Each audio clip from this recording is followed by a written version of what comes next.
The year is 1816. The grass of southern Africa bends under a hot, endless sky. And in the middle of that vast silence, a young warrior stands alone. Around him lie bodies, men who fought the way their fathers had taught them, who trusted tradition, who believed honor mattered more than efficiency. Their spears lie scattered in the dirt, thrown once and useless after. But the weapon in this man's hand is different. It is short, heavy, designed not to be thrown, but to be driven into flesh. The warrior's face is calm. There is no celebration in his eyes, no rage, only understanding. Something has ended here, and something far more dangerous has begun. Because on this field, war itself has changed. This is not the story of a king born into power. This is the story of a boy who was rejected, mocked, and cast out, and who returned to reshape an entire region through discipline, fear, and innovation. This is the story of Shaka Zulu. Shaka was born around 1787 in the rolling hills of what is now KwaZulu-Natal. But from the moment he entered the world, his existence was considered a mistake. His father, Senzanga Kona, was chief of the Zulu clan. His mother, Nandi, was not his wife. In a society governed by strict rules of legitimacy, this mattered more than blood. When Nandi became pregnant, the elders refused to acknowledge the child. They mocked the claim, saying her swollen belly was caused by a parasite, a beetle called Ishaka. The insult became the name. When Shaka was born, Nandi was expelled. No ceremony, no protection, no recognition. She returned to her own people, carrying a child already marked by disgrace. While Senzanga Kona went on to build a proper lineage with legitimate sons, Shaka grew up knowing one truth above all others: he did not belong. Life in exile was cruel. Among the Langeni people, Nandi and her son survived, but they were never accepted. Shaka was taunted constantly, called a bastard, mocked for his thin frame, beaten by boys who knew he had no one to defend him. But humiliation does not break everyone. For some, it sharpens.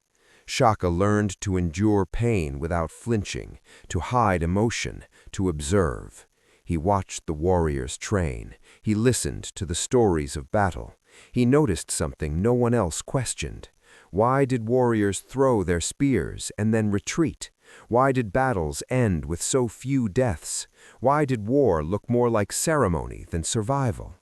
These were dangerous thoughts for a boy with no status. But Shaka was not interested in approval. He was interested in power. When Shaka was still young, his mother was cast out again. This time, even the Langeni were tired of them. Homeless and vulnerable, they found refuge among the Mthethwa, ruled by a man named Dingzaiwa. Dingzaiwa was different. He believed scattered clans could be united, that war could be organized, that loyalty could be engineered. Most importantly, he maintained a standing army. Here, Shaka finally found structure, purpose, a place to prove himself. He joined the Mthethwa military and immediately stood out, not for brute strength, but for precision. He saw inefficiency everywhere, and quietly, he began to experiment. Inside the Mthethwa army, Shaka was finally surrounded by warriors, but he was still different. Where others trained to throw spears farther, Shaka trained to close distance. Where others relied on courage, Shaka relied on control. The traditional weapon of Southern African warfare was the assegai, a long, light spear meant to be thrown once and abandoned. Battles became chaotic exchanges of chance, with warriors hurling their weapons and then retreating or clashing clumsily at close range. Shaka saw a flaw no one else questioned. A thrown spear is a gamble. A retained weapon is certainty. Quietly, almost secretly, Shaka began training with a different spear, shorter, heavier, designed not for distance, but for stabbing. He practiced stepping inside an enemy's guard, blocking with a shield, driving the blade forward, pulling it free, moving on. It was brutal, it was intimate, and it was devastatingly effective.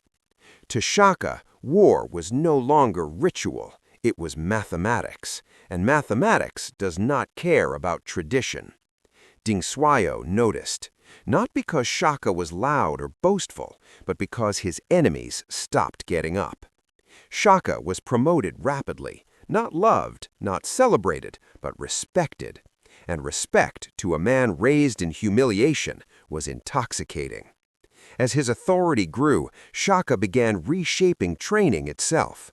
He demanded endurance over showmanship, obedience over individual glory. Warriors ran barefoot over jagged ground to harden their feet. They trained for hours without water. They rehearsed formations until movement became instinct. Failure was punished. Hesitation was not tolerated. Fear was not the enemy of discipline, it was its foundation. A warrior who feared his commander more than the enemy would never break. This philosophy terrified many, but it worked. The Mthethwa army began winning battles faster, cleaner, deadlier, and Shaka was at the center of it all. In 1816, news reached Shaka that changed everything. His father, Senzangakuna, was dead. For most men, this would have meant grief. For Shaka, it meant possibility. The Zulu clan was small, barely 1,500 people, politically insignificant, a vassal of the Mthethwa. Leadership passed, by tradition, to Shaka's legitimate half-brother, Sigujana. Shaka had no claim, no birthright, no legal standing, but he had something far more powerful: Ding Xuayo's backing. What happened next is obscured by oral history, rumor, and fear, but the outcome is undeniable. Sigujana ruled only briefly. Within months, he was dead. By the end of 1816, the boy who had been mocked as a parasite now stood as chief of the Zulu. He inherited a kingdom barely larger than a village and immediately began tearing it apart. Shaka did not rule like his father. He did not compromise. He did not consult tradition. He did not move slowly. His first act was to abolish the old military system entirely. Zulu warriors had once fought part-time, training briefly, fighting seasonally, then returning to marry, farm, and raise families. Shaka ended that. Young men were conscripted into permanent regiments. Marriage was forbidden until service was completed. Warriors lived in barracks, trained daily, and answered only to the king. Their loyalty was no longer to clan or family, it was to the Zulu state, and the Zulu state was Shaka. This was revolutionary. Within months, Shaka had created something no other chief possessed: a standing army, disciplined, centralized, and constantly ready. But soldiers alone do not create empires. Weapons matter, tactics matter, and Shaka was just getting started. Shaka's army was disciplined, but discipline alone does not change history. Weapons do, and the weapon Shaka now formalized would end an era. He ordered blacksmiths to forge a new spear, short, heavy, broad-bladed, not meant to be thrown, meant to kill at arm's length. He named it the Ikloa, a word drawn from the sound it made when pulled from a body. It was not symbolic, it was instructional. The Ikloa forced warriors to close distance, to break enemy lines, to fight face to face. Combined with large cowhide shields, it allowed Zulu soldiers to hook aside enemy weapons, step inside defenses, and strike upward into the chest or abdomen. No retreat, no ritual exchange, no survival without domination. This weapon demanded absolute commitment. Once battle began, there was no safe distance, no withdrawal without death. Shaka understood exactly what he was doing. By changing the weapon, he changed the psychology of war. Weapons kill individuals, formations kill armies. Shaka's greatest tactical innovation was not the spear, it was the system. He reorganized his regiments into a formation later called the Horns of the Buffalo. The chest, veteran warriors, engaged the enemy directly, locking them in place. The horns, younger, faster troops, sprinted around the flanks, encircling the enemy. The loins, a reserve, waited behind, reinforcing weak points or cutting down survivors. This was not improvised chaos, it was synchronized annihilation. Enemies often realized they were surrounded only when it was too late. Retreat was impossible. Surrender was meaningless. The Zulu did not fight to win ground. They fought to erase resistance. Shaka's early campaigns targeted smaller neighboring clans. The results were shocking. Battles that once lasted hours now ended in minutes. Enemy warriors were killed before they could throw a spear. Entire villages collapsed in a single morning. But Shaka did something unexpected. He did not enslave survivors. He did not exile them. He absorbed them. Defeated clans were folded into the Zulu state. Their young men joined Zulu regiments. Their chiefs retained titles under Shaka's authority. Their cattle became state wealth. Conquest was not destruction, it was integration. Shaka was not building an empire of subjects, he was building a nation of soldiers. And every victory made the next one easier. Fear travels faster than armies.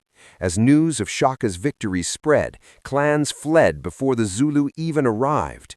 Entire villages abandoned homesteads, driving cattle north, south, west, anywhere beyond the reach of the buffalo horns. This mass displacement triggered a chain reaction. Refugees invaded neighboring territories. Those territories collapsed. More refugees fled. This wave of violence and migration became known as the Mefakane, the crushing. It reshaped South Africa. New kingdoms emerged, old ones vanished. Military states rose in Shaka's image, copying his tactics, his discipline, his brutality. Shaka had not just conquered land, he had detonated a geopolitical earthquake. By 1818, Shaka had become the most feared warlord in southeastern Africa. But fear attracts challengers. To the north ruled Zwide Kalanga, chief of the Ndwandwe, a seasoned commander with an army larger than Shaka's and a reputation for annihilating rivals. Zwide had already destroyed the Mithwa Confederation. He had killed Dingaswayo, and now he turned his attention south. Zwide expected a traditional confrontation, a decisive clash, a quick end to the Zulu experiment. Shaka knew better. He understood something Zwide did not. Numbers do not win wars, logistics do. Instead of defending territory, Shaka ordered a full evacuation. Villages were abandoned, crops destroyed, water sources concealed. The Ndwandwe marched into emptiness, hungry, exhausted, disoriented. Weeks passed, morale collapsed, and then Shaka chose the battlefield. On the slopes of Gwakli Hill, Shaka's warriors waited, fed, rested, disciplined. When Zwide's army attacked uphill, they were trapped. The buffalo horns closed. The Ikla struck. The Ndwandwe broke. Zwide fled north. The most powerful enemy in the region was shattered. Shaka Zulu was now unmatched. After Gwakli, resistance crumbled. Clans submitted without fighting. Warriors swelled Shaka's ranks. The Zulu Kingdom expanded rapidly, stretching from the coast deep into the interior. Shaka ruled through absolute centralization. Regiments replaced clans, barracks replaced homesteads, loyalty replaced kinship, marriage required royal permission, cattle distribution came from the throne, power flowed in one direction. The Zulu state became a war machine, efficient, terrifying, and unstable. Because a system built entirely for conquest must keep conquering. and by the early 2020s, Shaka was running out of enemies. In 1827, the foundation cracked.